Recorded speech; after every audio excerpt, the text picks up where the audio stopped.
Ang alegorya ng yungib ni Plato, isinalin sa Filipino ni Welita A. Enrijo. Magandang araw! Kamusta na kayo? Ang ating babasahing sanaysay ay may pamagat na ang alegorya ng yungib ni Plato.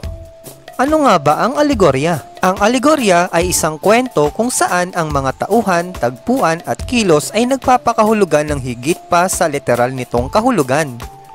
Ang salitang alegorya ay galing sa salitang Latin na allegoria.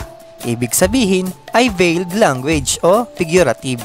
Ang ibig sabihin ng veiled ay hindi direkta.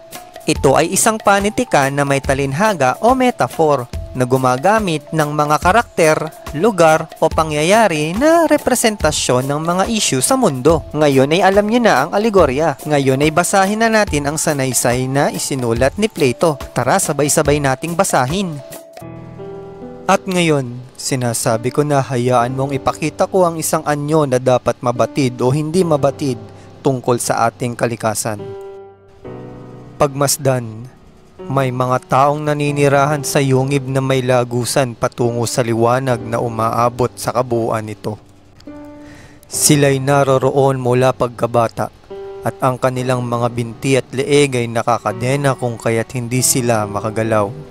Hadlang ito sa pagkilos pati ng kanilang mga ulo. Sa di kalayuan, sa taas at likod nila ay may apoy na nagliliyab. Sa pagitan ng apoy at mga bilanggo, may daang papataas.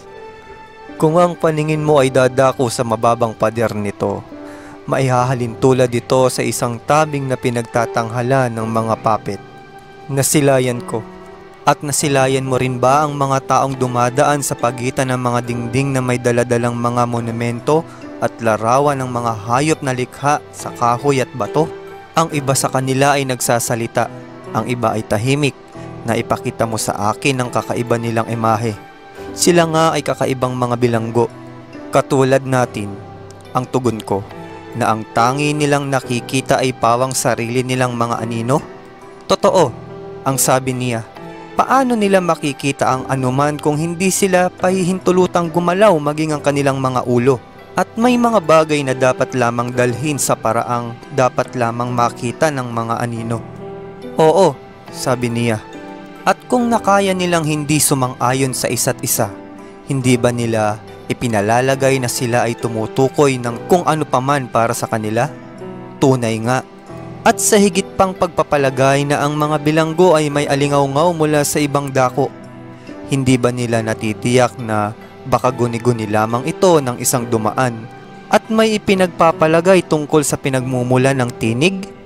Walang tanong-tanong ang tugon sa kanila. Ang sabi ko, ang katotohanan ay walang kahulugan kundi ang anino ng mga imahe. Iyan ang tiyak. Ngayon, balikan muli natin kung ano ang likas na magaganap kung sakaling ang mga bilanggo ay maging malaya at di maaabuso sa kanilang pagkakamali. Sa una, kung ang isa sa kanila ay mapapalaya at biglang tumayo, lumingon, lumakad at tumingin patungo sa liwanag, magdurusa sa sobrang sakit, ito mismo ang magpapalungkot sa kanya. Gayon din, hindi niya makikita ang dati niyang kalagayan sapagkat ang tanging nakikita niya ay mga anino lamang. Pagkatapos isaisip, tinura ng isa na ang kanyang nakita noong una ay guni-guni lamang. Ngunit ngayon, siya ay papalapit na sa pagkatao. Nakikita niya, mayroon na siyang maliwanag na pananaw. Ano ang magiging tugon niya? O kaya'y maaari mong isipin na ang kaniyang guro ay nagtuturo ng mga bagay na dapat niya lamang kilalanin. Hindi ba siya nagugulumihanan? Hindi kaya siya mahumaling na ang anino na kaniyang nakita noong una ay mas tunay kaysa mga bagay na nakikita niya sa kasalukuyan? Malayong katotohanan. At kung siya ay napilitang tumingin ng diretsyo sa liwanag, wala ba siyang nararamdamang sakit upang siya ay magkubli sa nakikitang bagay? Kaniya bang aakalain na siya ay nasa katotohanang mas maliwanag kaysa mga bagay na nakikita sa kasalukuyan? Totoo, ang sabi niya. At kung ipinalalagay pang muli na siya ay atubiling hinila pataas sa matarik at baku-bakong daan hanggang sa pilitan siyang makarating sa harap mismo ng araw, hindi ba siya mahihirapan at magagalit? Kapag nilapitan niya ang liwanag, ang kaniyang mga mata ay maaaring masilaw at hindi niya magagawang makita ang mga bagay-bagay sa kasalukuyan, ang katotohanan. Hindi muna sa kasalukuyan, sabi niya. Kailangang mahirati ang kaniyang paningin sa dakong itaas ng mundo at makita niya ng maliwanag ang mga anino. Kasunod ay ang refleksyon ng tao at iba pang bagay sa tubig at ang mismong mga bagay. Pagkatapos, tititig siya sa liwanag ng buwan at mga bituin at sa maningning na kalangitan at kaniyang makikita ang ulap at mga bituin sa gabi ng mas maningning kaysa liwanag ng araw na hatid ng umaga. Tiyak. Higit sa lahat, magkakaroon siya ng kakayahang makita ang araw. Hindi lamang ang refleksyon niya sa tubig kundi makikita niya ang sarili sa kinaroroonan. At hindi sa iba paman. At siya ay makapagninilay-nilay kung sino siya. Tiyak. At siya ay makararating sa pagtatalo na siya mismo ay naglaan ng panahon. At ang gumagabay sa lahat ng ito ay yaong nakikita sa mundo na naging dahilan upang siya at ang kanyang kapwa ay masanay sa pagtitig.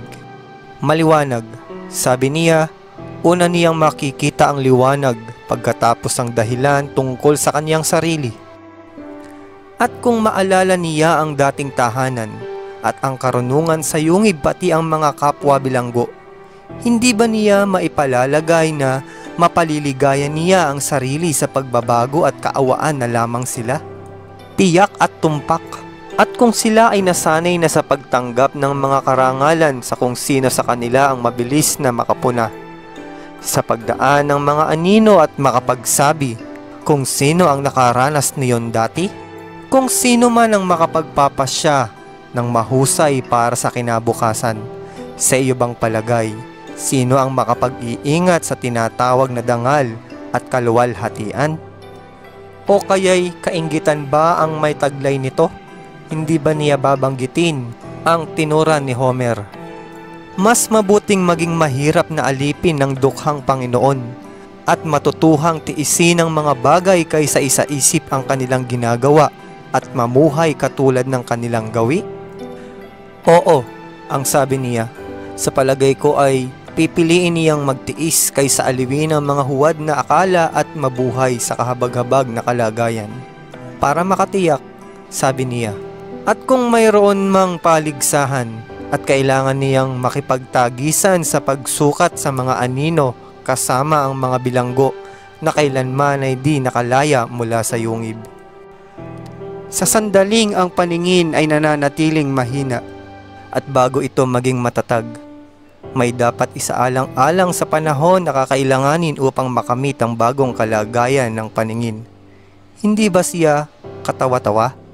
Sasabihin ng tao sa kanya na ang pagpunta at pagdating niya nang wala ang mga paningin ay mas mabuti na hindi na lamang isaisip ang pag-unlad. At kung sino man ang sumubok na palayain ng iba at gabayan patungo sa liwanag, hayaang hulihin ang nagkasala at dalhin nila sa kamatayan. Walang tanong ang sabi niya. Ito ang kabuuan ng alegorya, ang sabi ko. Maaari mong dagdagan, mahal kong glukon, ang mga dating katwiran. Ang bilangguan ay mundo ng paningin. Ang ilaw ng apoy ay ang araw. Hindi mo ako mamamali kung ipakakahulugan mo na ang paglalakbay papataas ay maging pag-ahon ng kaluluwa patungo sa intelektual na mundo, batay sa mahina kong paniniwala. Aking ipinahahayag, ito ay batid ng Diyos, maging tama man o mali.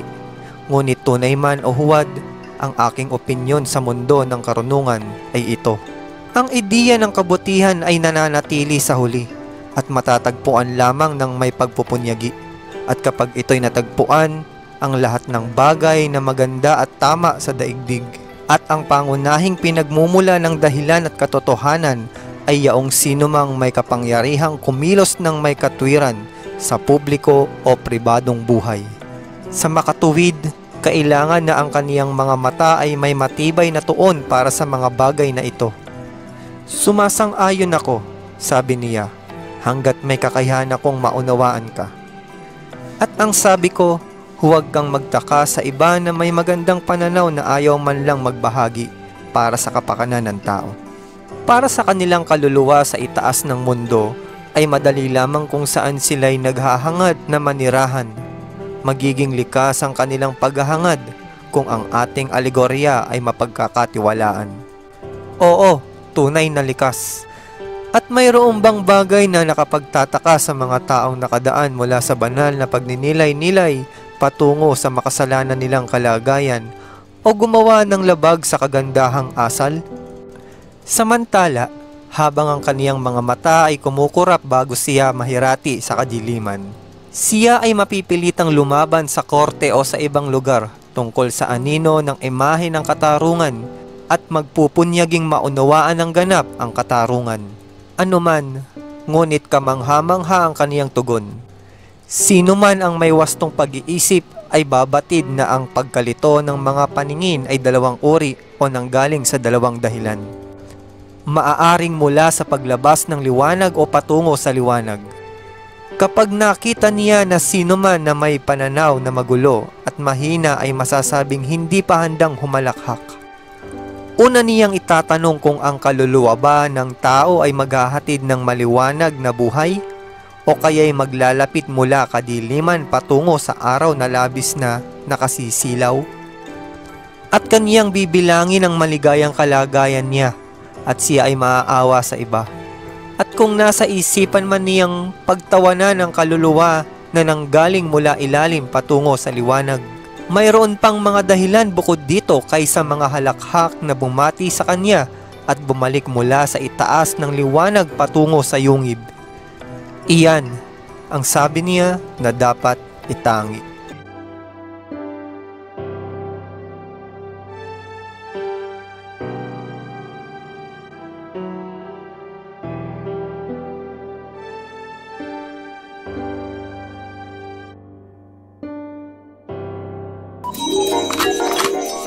Hanggang sa muli, paalam! Oops! Huwag kalimutang mag-subscribe! Salamat!